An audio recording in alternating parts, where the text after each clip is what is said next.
Captain Hideo Takahashi had been a soldier for 11 years when he first saw a United States Marine. He had fought in Manchuria. He had fought in China. He had watched the Imperial Japanese Army defeat opponents that had seemed, on paper, formidable. Chinese divisions with numerical superiority. Fortified positions that his instructors had called impregnable. Defenders who fought with genuine courage and were nonetheless overrun within hours. He had reached conclusions from this experience. Takahashi's conclusion was precise. The Japanese soldier's willingness to die for his objective was the decisive factor in modern warfare. An enemy who feared death could always be broken. An enemy who understood that the mission mattered more than his survival was difficult to stop. He had tested this conclusion many times and found it consistently correct. He would spend the next 3 years discovering that it had an exception. The exception was not a weapon. It was a relationship, the specific bond between men who had been through something together that civilians could not imagine, and who had discovered that the bond was stronger than fear. Takahashi would not understand this until Guadalcanal. By then, it would be too late to do anything with the understanding except survive long enough to write it down. The Imperial Japanese Army's assessment of American military capability in 1942 was not uniformly contemptuous. The professional officers who had studied American forces understood that the United States had industrial capacity that Japan could not match and firepower that would be formidable if properly deployed. What the assessment consistently underestimated was the Marines. Not because the intelligence was wrong about the numbers. The Marine Corps in 1942 had fewer than 75,000 men. What was not documented, what the intelligence assessments had no framework for capturing, was the specific thing that Parris Island and San Diego had done to the men who came out of those training depots. Parris Island, South Carolina, August 1942. 19-year-old Jack Warner from Chillicothe, Ohio, stepped off the bus at 0200 hours and onto the yellow footprints painted on the concrete. The footprints were arranged in the position of attention. He had been told nothing about what would happen next. What happened next was 8 weeks. Not 8 weeks of instruction in the conventional sense. 8 weeks of systematic transformation designed by men who had spent decades figuring out what it took to make a civilian into a person who would do, under conditions of extreme violence and fear and exhaustion, the things that needed to be done. The first phase stripped away everything Warner had brought from Ohio, not through cruelty for its own sake, though the drill instructors were not gentle, but through the specific, purposeful removal of the civilian identity that had told him for 19 years that his own survival was his primary concern. The second phase built something in its place, not ideology, not the mystical warrior code that Japanese training used to reframe death as honorable. Something more practical and, in the end, more durable. The platoon. 47 men who had arrived as strangers from 47 different places, who had been through the same 8 weeks, who had been pushed beyond what any of them had believed they could endure, and had discovered that they could endure it because the men around them were enduring it. By the end of 8 weeks, Warner would not advance under fire because he had been taught that death was glorious. He would advance because the men to his left and right were advancing, and he could not be the one who stopped. This was the thing Takahashi's intelligence assessments had not captured. Not the equipment, not the firepower, the specific, irreplaceable bond of men who had been through Parris Island together. The thing that would not break on Guadalcanal. The Japanese system for creating warriors was one of the most successful in military history. It had been refined over centuries, from the samurai traditions of the feudal period through the Meiji-era modernization that had defeated Russia in 1905, to the Imperial Japanese Army of 1942 that had swept through China, Southeast Asia, and the Pacific in campaigns that had shocked the Western world. The system was built on a concept, bushido, the way of the warrior. Not simply a training regimen, but a complete reorientation of the soldier's relationship to death, to honor, and to the collective that superseded the individual. A Japanese soldier trained in bushido did not merely accept the possibility of death in battle. He embraced it as the highest expression of his purpose, To die for the emperor was not tragedy, it was fulfillment. This produced soldiers of extraordinary courage, men who would charge across open ground under machine gun fire because retreat was not within their conceptual framework. Men who would defend a position to the last man because surrender was, in their understanding of themselves, impossible. The system worked because it was genuine. The soldiers who charged under fire were not performing courage. They had been shaped into people for whom that courage was the only authentic expression of who they were. Takahashi was one of these men. He was not brave in the way that requires effort. He was brave in the way that a fish swims, not because it has decided to, but because that is what it is. The Marine Corps had a different problem to solve. Jack Warner was not shaped by centuries of warrior tradition. He was shaped by Chillicothe, Ohio, school, family, a job at a hardware store before the draft notice arrived. He was 19 years old and he wanted, in the normal American fashion, to live. The Marine Corps had 8 weeks to work with this. The drill instructors at Parris Island were not trying to create bushido. They were not trying to convince Warner that death was glorious or that his life had meaning only in sacrifice for a cause. These were ideological projects that could be undone by fear, by exhaustion, by the specific moment in combat when the abstract principle met the concrete reality of incoming fire. They were trying to do something more specific and more reliable. They were trying to make Warner unable to leave his squad, not through ideology, through repetition, through the specific psychological alchemy of shared suffering that transforms strangers into something that has no good English word. Men who have been miserable together in the same conditions, who have pushed their bodies to the same limits, who have discovered each other's breaking points and watched each other not break. Those men form a bond that is not love in any conventional sense, but functions like it in combat. Warner, by the end of 8 weeks, would not be thinking about bushido or honor or the emperor or democracy or any other abstraction when the fire came. He would be thinking about Kowalski on his left and Fernandez on his right. He would be thinking that Kowalski had been in the foxhole with him for 3 weeks and knew the specific sound Warner made when he was afraid, and that Fernandez had shared his last can of peaches during the march that had seemed impossible until it was done. He would advance under fire because he could not stand what it would mean to Kowalski and Fernandez if he did not. This was what the Marine Corps had discovered, through a century of small wars and brutal amphibious landings, about what kept soldiers moving when every instinct said stop. It was not the cause, it was not the ideology, it was the man next to you. Japan had built warriors through a code that said death was acceptable. The Marine Corps had built warriors through a relationship that said abandonment was not. Takahashi would discover, on Guadalcanal, that the relationship was harder to break than the code. Because a code is an idea, and ideas can fail under sufficient pressure. The man next to you does not fail. He is there or he is gone, and if he is gone, you are already moving to fill the gap he left.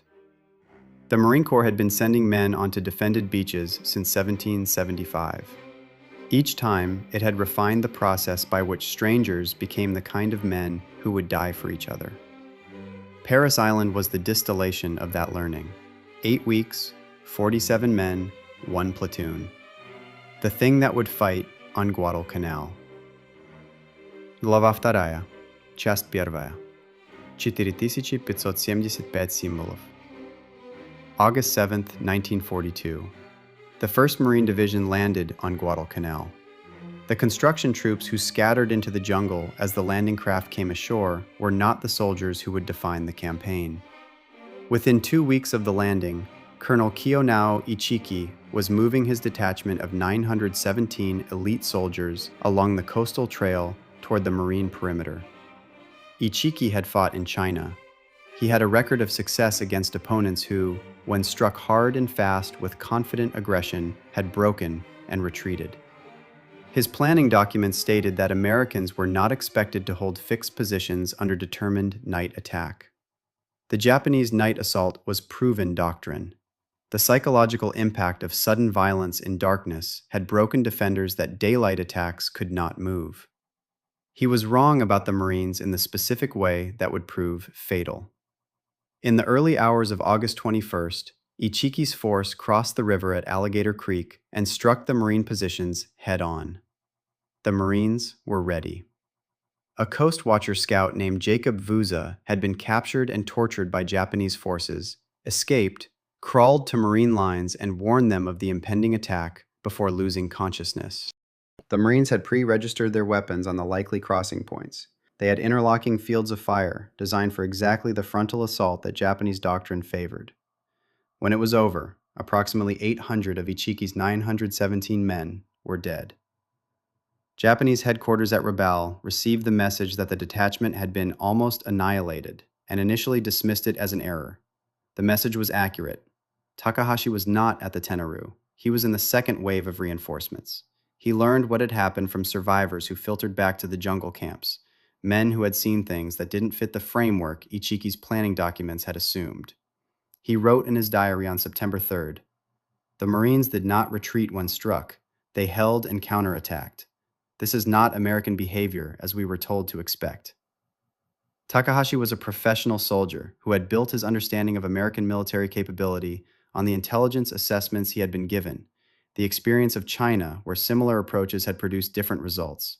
He was updating that understanding as fast as the evidence allowed. What he could not yet update was his model of why the Marines behaved differently. The Japanese assessment was that American soldiers were soft, products of a comfortable, individualistic society that had not trained them in collective sacrifice. This had been confirmed in the Philippines and in other early Pacific engagements.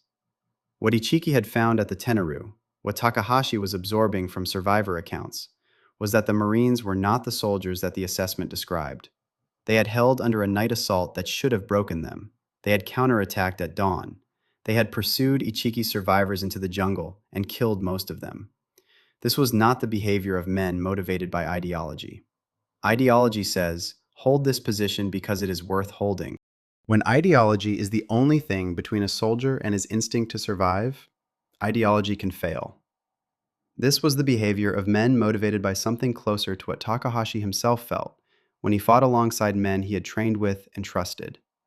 The specific, personal obligation not to leave the men next to him to face the consequences alone. He did not have language for this insight yet. He was still processing the fact that the Marines had not broken. Jack Warner was at Henderson Field during the first weeks of September, when the Japanese pressure on the perimeter was at its highest. He had been sick, the malaria and dysentery that were killing Marines faster than Japanese bullets, and he had fought through the sickness because Kowalski and Fernandez were sick too, and nobody was going anywhere. This was not heroism in any conventional sense. It was the specific, practical impossibility of being the one who stayed in the medical tent while the men you had been to Parris Island with were in the foxhole. Takahashi understood the gap by October. He wrote in his diary, "We are fighting with men who are brave but do not know each other. The Marines fight as one body." The thing about the bond was that it had a specific mechanism. It was not sentiment. It was not the abstract concept of brotherhood that military recruitment posters invoked. It was a specific psychological phenomenon that Samuel Stouffer had been documenting in his surveys of American soldiers throughout the war.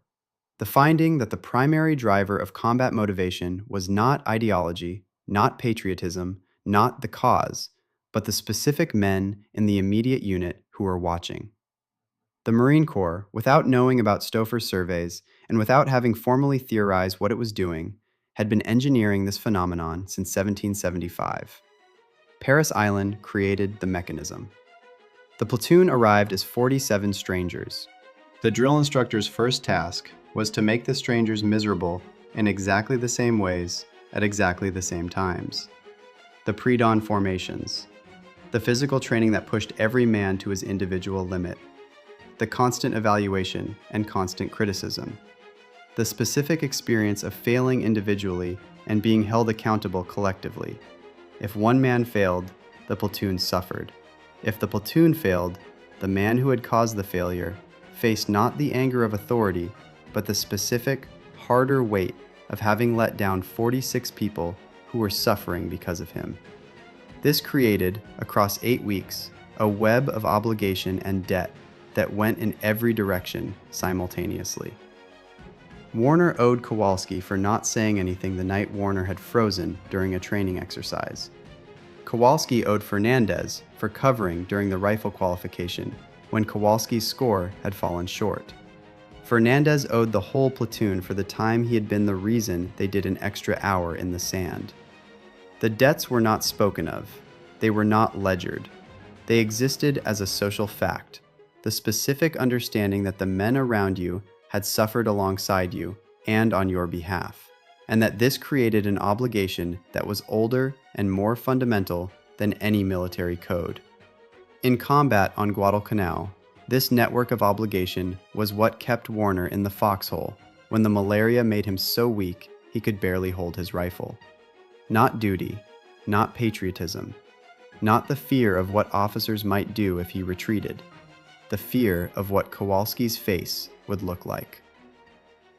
Takahashi's diary from October and November 1942 is a professional soldier's attempt to understand something his training had not prepared him for. The pattern he kept returning to was the same one documented at the Tenaru. Marine units did not degrade in the expected way when they took casualties. In Japanese tactical doctrine, and in the doctrine of every major military of the era, casualty rates above 30% were considered to reduce a unit's combat effectiveness significantly. A unit at 50% casualties was in serious trouble.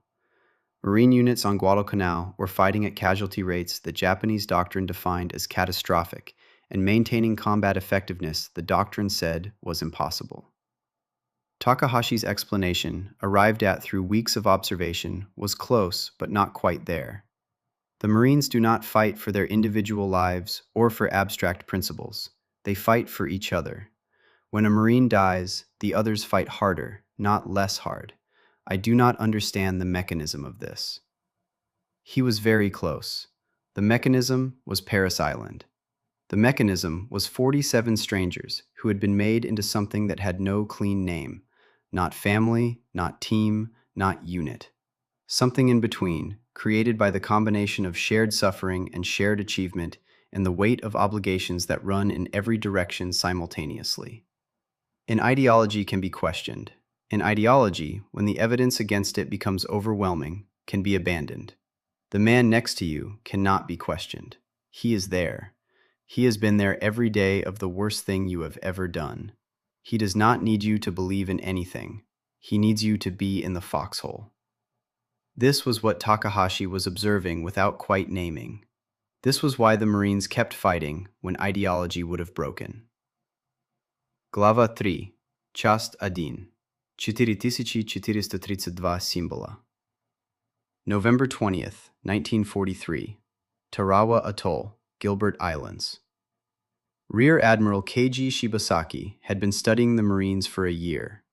The intelligence reports had been accumulating since August 1942, each adding detail to a picture the Imperial Japanese Navy's command found difficult to process.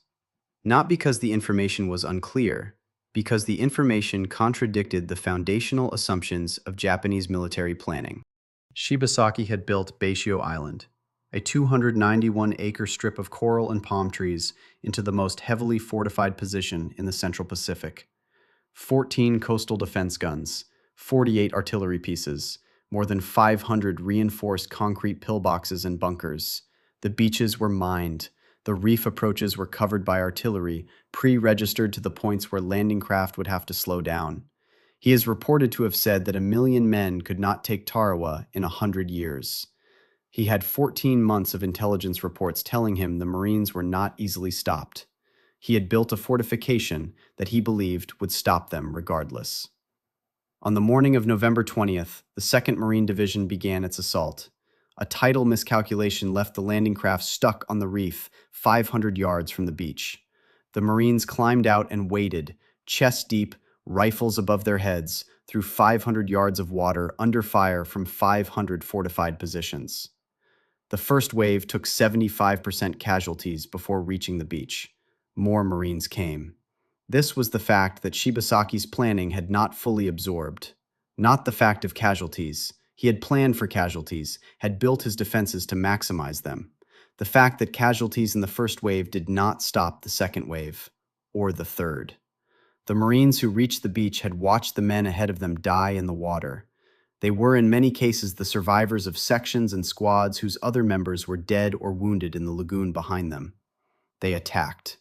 Not because they had been told the position was achievable. The position, at the moment they reached the beach, was clearly close to suicidal. The 500 reinforced bunkers were intact. The officers who were supposed to coordinate the assault had been killed in the water.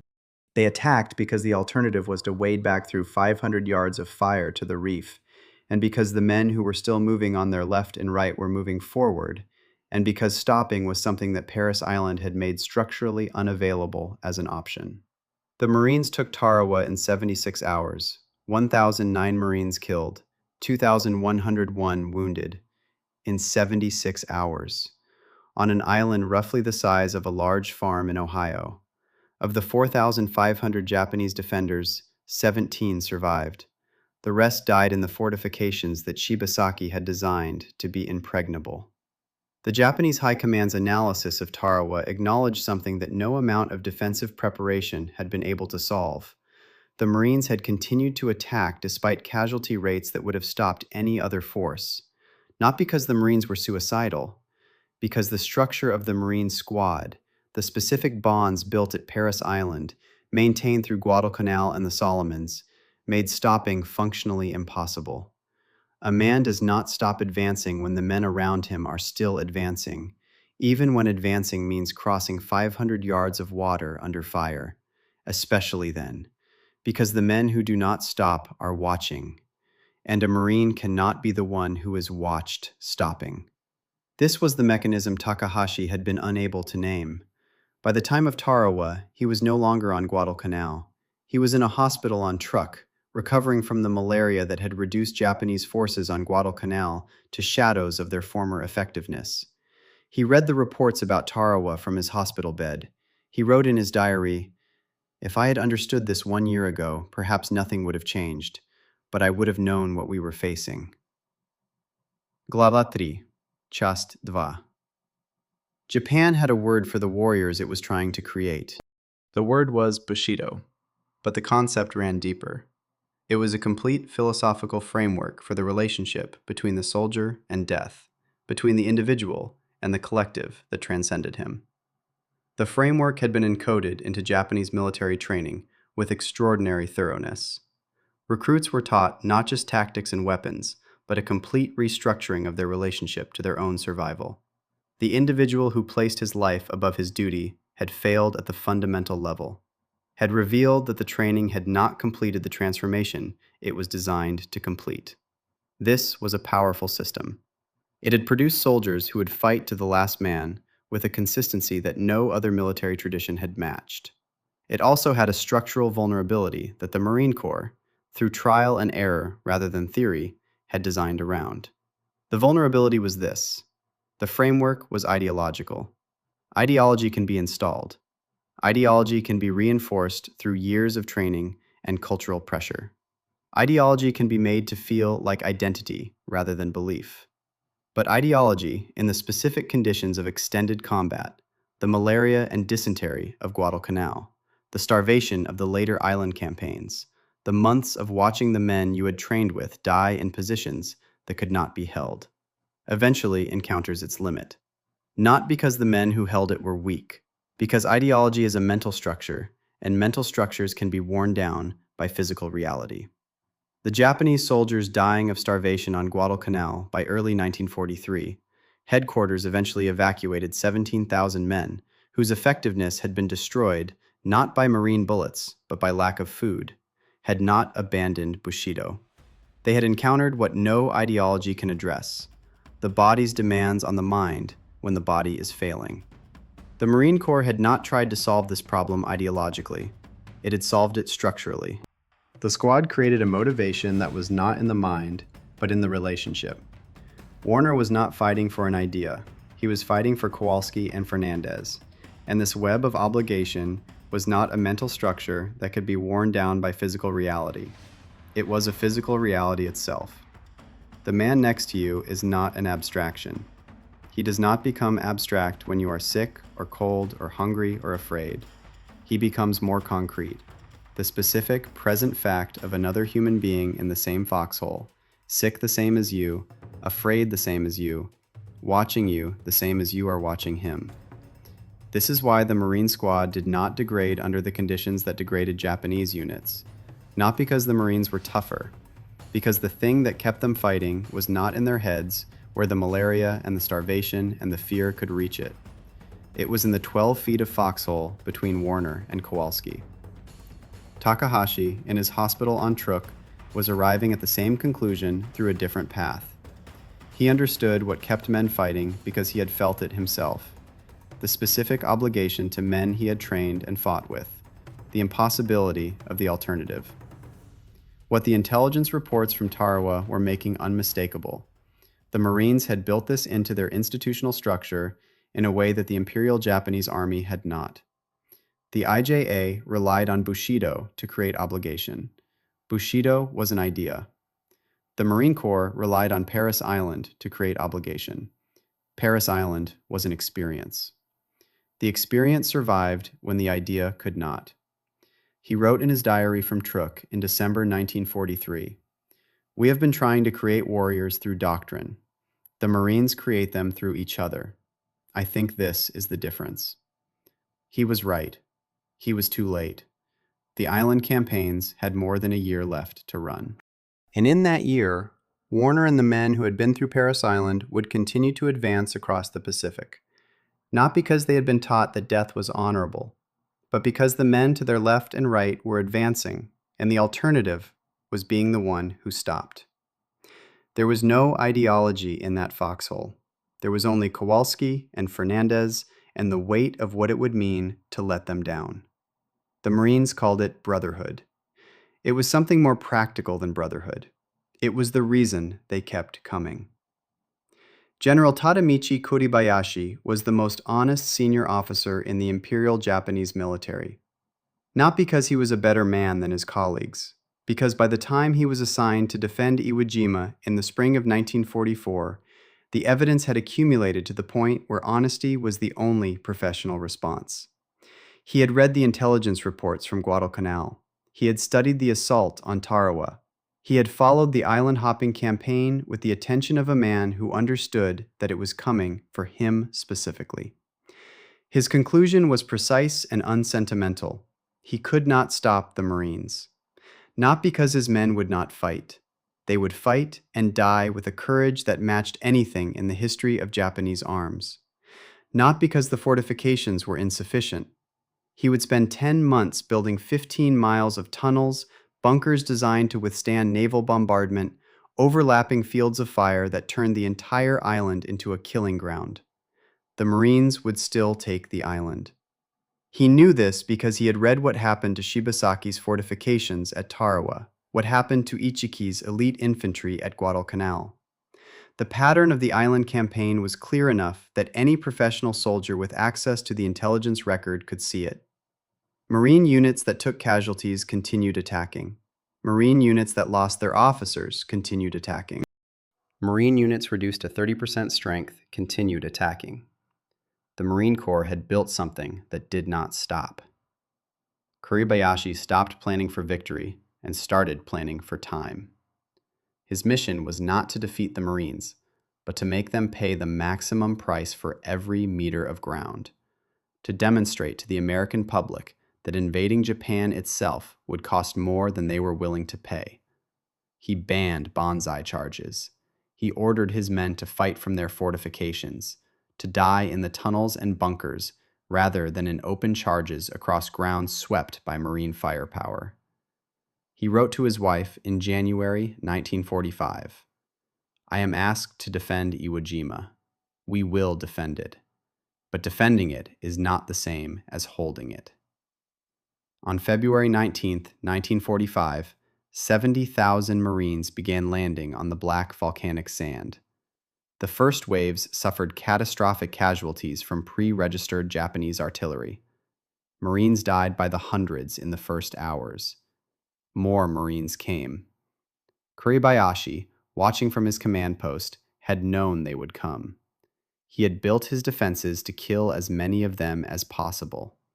He had planned for weeks of fighting, for the longest battle his ammunition and food supplies could sustain. What he had not planned for was the specific quality of the Marine squad at the end of the Pacific Campaign. These were not the Marines of August 1942, fresh from Parris Island. These were men who had been through Guadalcanal and Tarawa and the Marianas.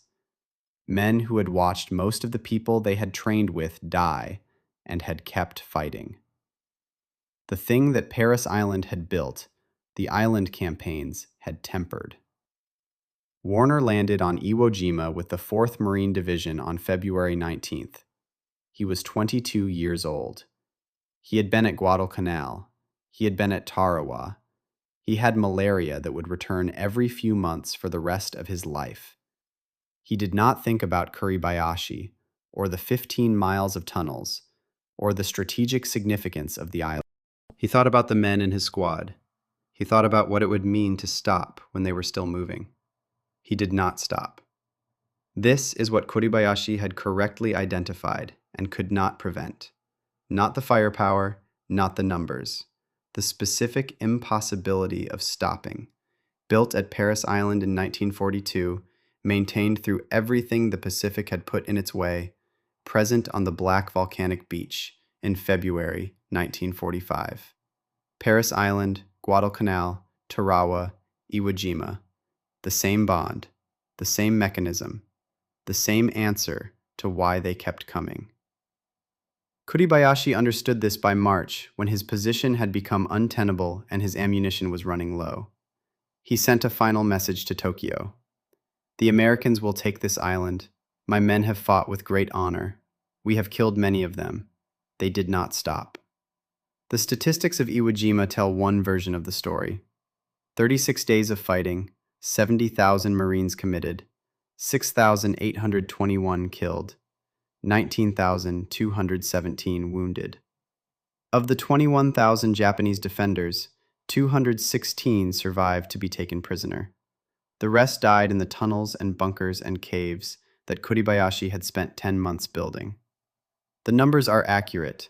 They do not capture what Takahashi understood about what they meant.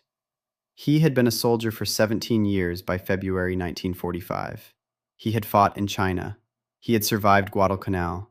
He had spent months in a hospital on Truk, writing diary entries about a question he could not fully answer.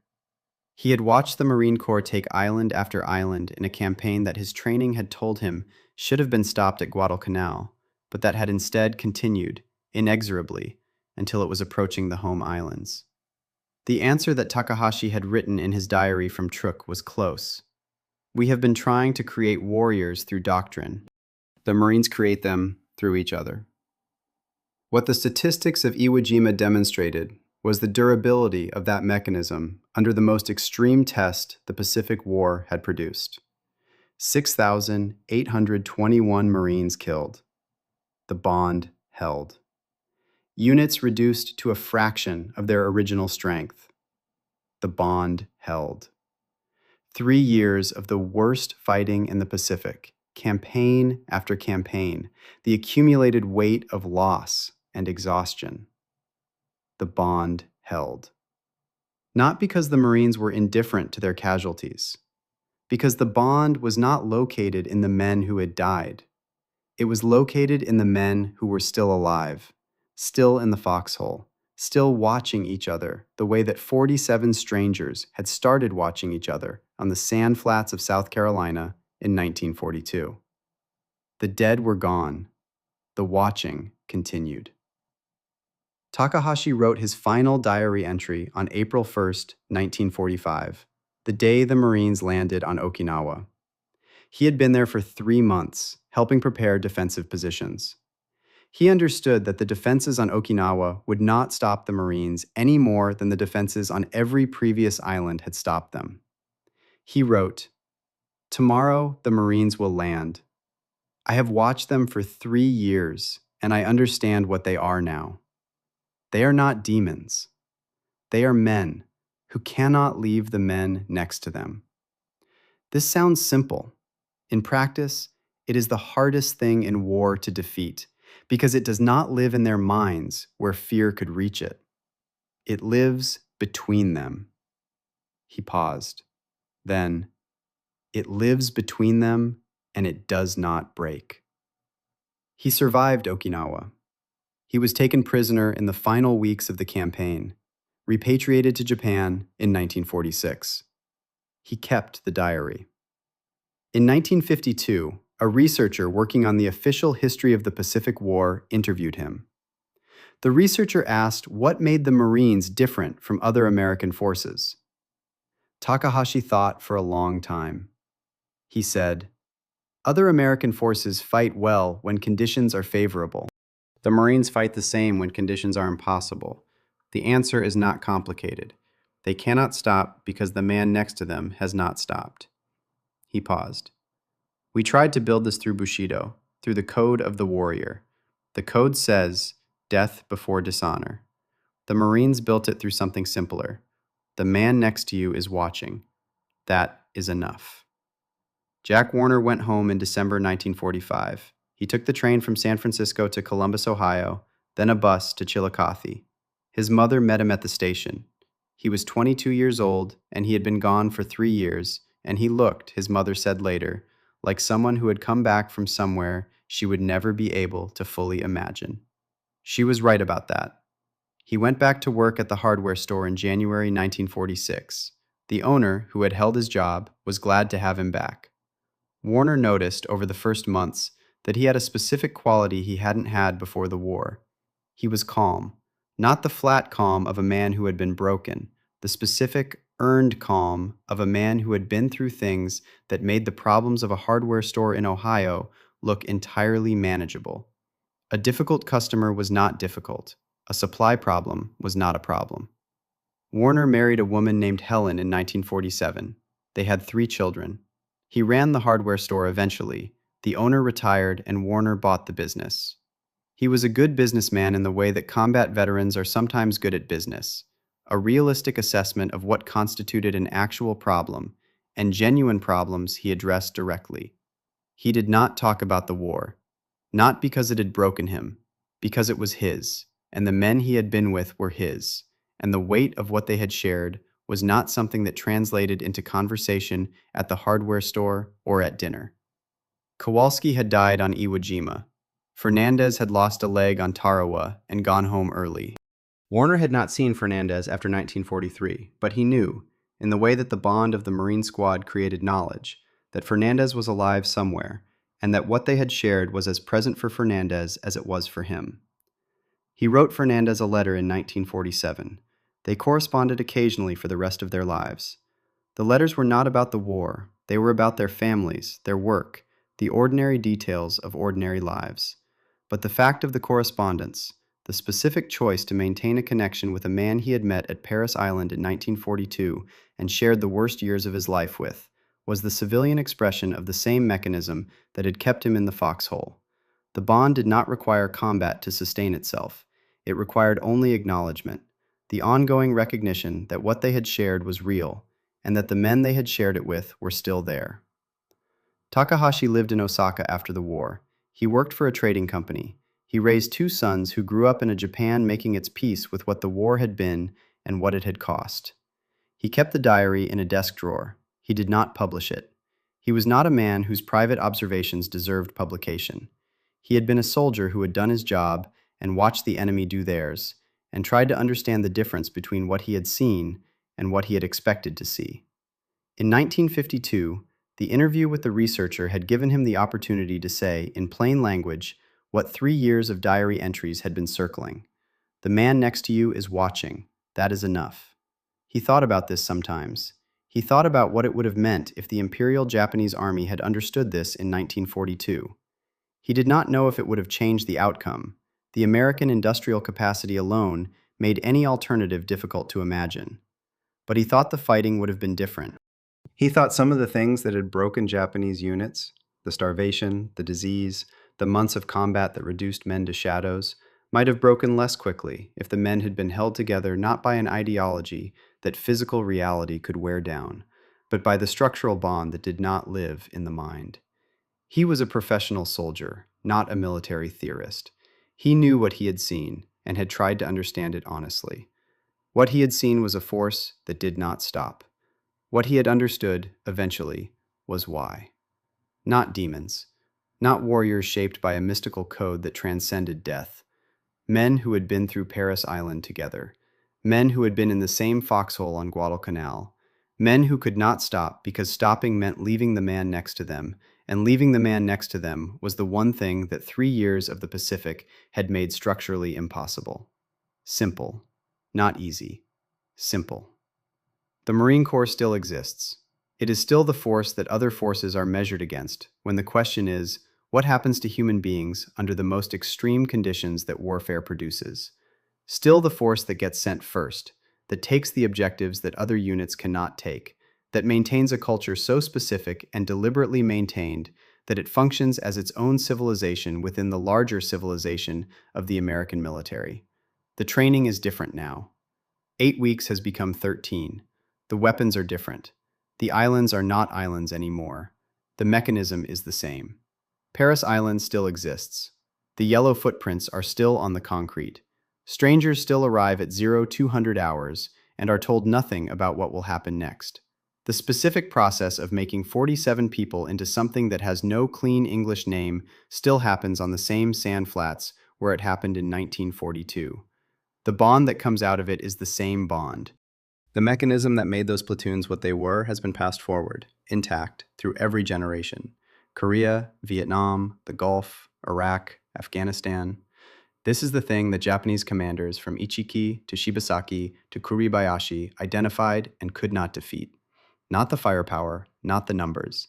The specific, structural creation of men who could not stop because the men next to them had not stopped. Bushido said, "Death before dishonor." The Marine Corps said, "The man next to you is watching." Both created warriors. One created warriors sustained by an idea. The other created warriors sustained by each other. Ideas can fail. They can fail under starvation and disease and the months of grinding combat that reduces the body to a point where the mind cannot sustain the structure it has built. The man next to you does not fail in the same way. He is there or he is gone. And if he is gone, the man on the other side is still there. And the bond between you, the specific structural fact of what you have been through together, does not live in your mind where the starvation and the fear can reach it. It lives between you. Warner died in Chillicothe in 1987. He was 64 years old. He had run the hardware store for 30 years, been married to Helen for 40, had 3 children and 7 grandchildren who knew him as a quiet man who kept a photograph of his Marine platoon on the wall of his study and who, when asked about it, would say something specific. This one was from Detroit. This one had a brother who was also a Marine. This one had been the best shot in the platoon, before changing the subject. He wrote Fernandez a letter 2 weeks before he died. Fernandez, who had lost a leg at Tarawa and rebuilt a life in California, and who had been corresponding with Warner for 40 years, received the letter after Warner was already gone. Fernandez kept it. Takahashi died in Osaka in 1991. He was 81 years old. His son found the diary and had it archived at a university in Japan, where it sits today among the documents of the Pacific War, the honest record of a professional soldier who spent 3 years trying to understand something and eventually succeeded. His final notebook entry, written sometime in the 1980s when he was in his 70s and the war was 40 years behind him, was 2 sentences. Japan built warriors through a code. The Marines built them through each other. He had been thinking about it for 40 years. He was still right. The code can break. The man next to you does not break. He is there or he is gone. And if he is gone, you are already moving to fill the gap he left. This is why they kept coming. This is why they still come.